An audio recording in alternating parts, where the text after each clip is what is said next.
बिस्मिल्लाहिर्रहमानिर्रहीम। स्टूडेंट, आज का जो हमारा लेक्चर है वो चैप्टर नंबर 20 पे है, जो कि आपके पास नोवा एनालिसिस ऑफ वेरिएंस के नाम से जाना जाता है। नोवा से रिलेटेड जो आपके पास थ्योरी है वो ऑलरेडी मैंने एक्सप्लेन किया हुआ है। नोवा से रिलेटेड जितने क्वेश्चंस हैं, आपको एग्जांपल्स में प्रॉब्लम्स गिवन है, वो मैंने आपके साथ सारे सॉल्व किए हुए हैं। इनकी एक्सरसाइज सॉल्व की हुई है। अब आपके पास आ जाते हैं कि अगर आपकी तैयारी फुल है या अगर आपकी तैयारी नहीं है, आप किसी बुनियाद पे अपनी किसी किस्म की तैयारी नहीं कर सके हो, तो मैं आपको इंपॉर्टेंट टॉपिक हर चैप्टर के बता रही हूँ, वो आप तैयार कर लो। फिर इसी तरह इंपॉर्टेंट पेपर वाली जो प्ले लिस्ट है, वहां पे स्टूडेंट अगर आप जाके देखोगे तो वहां पे मैंने इंपॉर्टेंट टॉपिक्स हो गए हैं, पेपर पैटर्न हो गया है, 5 पेपर है, वो तमाम के तमाम शो करवाए हैं। ये बेसिकली जो बुक जिसके मैं इंपॉर्टेंट टॉपिक बता रही हूँ ना, वो डॉक्टर शाहिद कमाल और शेर मोहम्मद चौधरी की बुक है, जो कि बहुत अच्छे तरीके से आपका ओवरऑल कोर्स जो है वो कवर कर रही है। अच्छा, इसमें स्टूडेंट में आपको वैसे भी कोई भी बोर्ड है ना और आपने अपने पेपर की तैयारी करनी है, तो जो 5 ईयर्स प्रीवियस पेपर होते हैं, 5 ईयर प्रीवियस पेपर, वो मस्ट आप देखा करें। उसका फायदा आपको क्या होता है कि एक तो आपको पेपर पैटर्न पता चल जाता है और फिर आपको साथ में पता चल जाता है कि किस किस चैप्टर में चॉइसेस है, बिकॉज चॉइसेस आपको साथ गिवन होती है, तो एक आपको चॉइसेस का आइडिया हो जाता है, आपको ये पता चल जाता है कि पेपर पैटर्न क्या है, और सम टाइम तो वही क्वेश्चन बार बार रिपीट हो रहे होते हैं। तो आपने 5 ईयर्स और पेपर जो है वो मस्ट तैयार करने हैं, ठीक है। तो नोवा आपके पास चैप्टर है, वैसे तो इसके बहुत सारे, एक बड़ा लेंथी चैप्टर है और इसके बहुत सारे जो हैं आपके पास टॉपिक्स हैं, लेकिन मैं आपको बताती चलूंगी स्टूडेंट, आप जब भी कोई अपने तैयार कर रहे हो ना, प्रिपरेशन कर रहे हो पेपर के लिए, तो सबसे पहले जो आपके पास चैप्टर है ना, चैप्टर नेम जो उसका टाइटल है, वो मस्ट आप तैयार किया जाए। आपको पता होना चाहिए व्हाट इज द नोवा।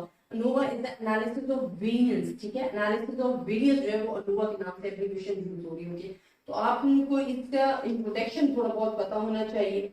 इसी तरह स्टूडेंट, वैसे तो 1 वे नोवा है, 2 वे एनालिसिस ऑफ नोवा है, थ्योरीज की बहुत ज्यादा है, partition of degree of freedoms है, एनालिसिस ऑफ वेरिएंस टेबल आपके पास आ जाता है, and 1 way analysis of 2 variance.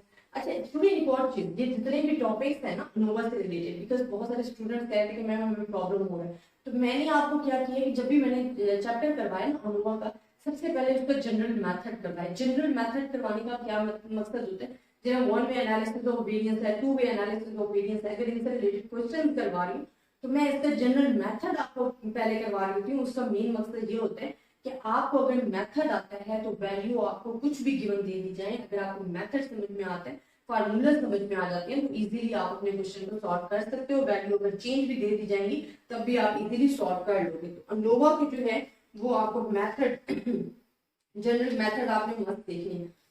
अच्छा स्टूडेंट, इससे रिलेटेड वैसे तो बहुत ज्यादा क्वेश्चंस हैं, लेकिन मैं आपको इंपॉर्टेंट टॉपिक्स बताऊंगी, 2 इसके जो कि एग्जाम्स के लिहाज से इंपॉर्टेंट है और आप उसकी तैयारी करनी है। एक तो 2 वे एनालिसिस ऑफ वेरिएंस के क्वेश्चन आते हैं, मैं लिख देती हूँ।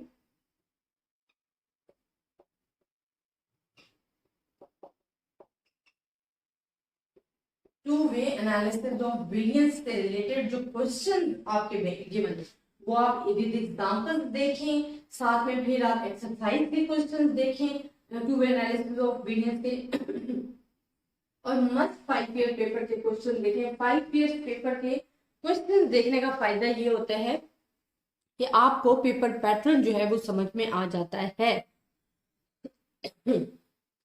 और सम टाइम तो स्टूडेंट आपके क्वेश्चन बार बार रिपीट हो रहे होते हैं। अब स्टूडेंट आ गया कि आपने एक तो 5 ईयर्स पेपर्स देखने हैं, 2 वे एनालिसिस ऑफ वेरिएंस के जो एक्सरसाइज के क्वेश्चंस हैं, एग्जांपल्स हैं, वो आपने देखनी हैं और वो इंपॉर्टेंट हैं, वो आपके पास आते हैं। वो किस तरीके के आपके पास क्वेश्चंस आते हैं मैं आपको शो करवा रही हूँ बुक पे। ये जिस तरह क्वेश्चन दिया गया है, बिटवीन कंसाइनमेंट बिटवीन ऑब्जर्वर या एरर, इस तरह के क्वेश्चन आते हैं आपके पास।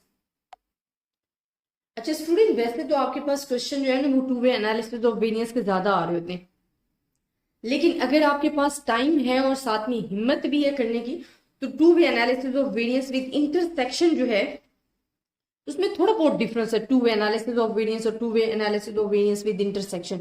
अगर तो आपके पास टाइम है तो आप इस मेथड को एक नजर देख लेना, अगर आपके पास टाइम नहीं है या आपको बस नॉर्मली समझ में आ रहा है तो फिर आप two way analysis of variance must कर लेना, बाकी आप अपनी लक पे छोड़ देना।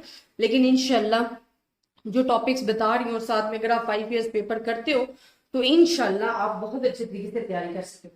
अच्छा, इसका जो सेकेंड हमारे पास टेस्ट आ जाता है, इसमें ना दो टेस्ट बहुत ज्यादा इंपॉर्टेंट है, एक LSD एक डंकन टेस्ट भी इंक्लूड है। ठीक है, तो ये दो मेन टेस्ट हैं जो कि आपके पास आ रही हैं, डंकन मल्टीपल रेंज टेस्ट और LSD टेस्ट। इसमें जो पेपर के हिसाब से आपके पास आता है ना, वो अक्सर आपसे पूछ लिया जाता है LSD टेस्ट। आपको क्वेश्चन गिवन होता है, वो पूछते हैं क्या LSD टेस्ट यहाँ पे लगेगा या नहीं लगेगा। अब LSD टेस्ट का मैंने आपको मेथड बताया हुआ है कि कहाँ पे लगता है, कि अगर H0 रिजेक्ट हो जाता है, ठीक है, अगर रिजेक्ट हो जाता है तब आप LSD टेस्ट लगाते हो, अदरवाइज आप कहते हो यहाँ पे जरूरत नहीं है। तो इस वजह से आपके पास जो क्वेश्चन आता है, जिसमें two way analysis of variance का क्वेश्चन आए, वहां पे अक्सर टेस्ट लगाने का पूछ लिया जाता है। तो LSD टेस्ट आपको आना चाहिए, जो जिसको हम कहते हैं लीस्ट सिग्निफिकेंट टेस्ट।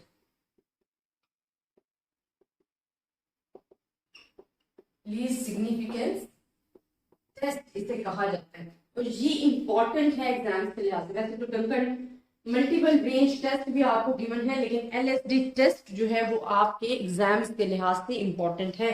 तो स्टूडेंट, वैसे तो हमारे पास एनालिसिस जो है नोवा, जिसके बहुत सारे टॉपिक्स हैं, बट मैं आपको अगेन कह रही हूँ 5 ईयर्स पेपर, आपको जो भी इंपॉर्टेंट पेपर मैं बता रही हूँ ना कि आपने इंपॉर्टेंट टॉपिक्स तैयार करनी है, ठीक है, उसमें सबसे पहले अगर मैं कोई काम कहूंगी आपको करने के लिए, तो आपने अपने प्रीवियस 5 ईयर पेपर तैयार करें। उसका मेन मकसद ये है कि एक तो आपको अच्छी तरीके से तैयारी हो जाएगी, दूसरा आपको मेथड की समझ आ जाएगी कि आपका बेसिकली मेथड क्या है और आपने अपने क्वेश्चन को किस तरीके से सॉल्व करने। फिर साथ में आपको एक और फायदा होगा कि आपको पता चल जाएगा चॉइसेस किस चैप्टर में है, ठीक है, तो आपने चॉइसेस देख ली हैं। फिर आपके पास जो टॉपिक है वो two way analysis of variance जो है बहुत ज्यादा इंपॉर्टेंट है। इसी तरह सेकंड LSD टेस्ट, आपको लीस्ट सिग्निफिकेंस टेस्ट जो है वो लगाना आना चाहिए। और ये दोनों टॉपिक, सिर्फ दो टॉपिक्स बता रही हूँ एनालिसिस ऑफ वेरिएंस के, बिकॉज शॉर्टेज ऑफ टाइम की वजह से आपके पास इतना टाइम नहीं है, तो इससे इसमें बता रही हूँ। लेकिन इसके साथ साथ वैसे तो मैं आपको हर चैप्टर में से 5 टॉपिक्स बता रही हूँ, लेकिन मैंने आपको कहा कि आप 5 ईयर्स ओल्ड पेपर तैयार कर लो और साथ में 2 टॉपिक्स तैयार कर लो, तो इंशाल्लाह आप बहुत अच्छे तरीके से अपना जो पेपर है वो प्रिपेयर कर सकोगे।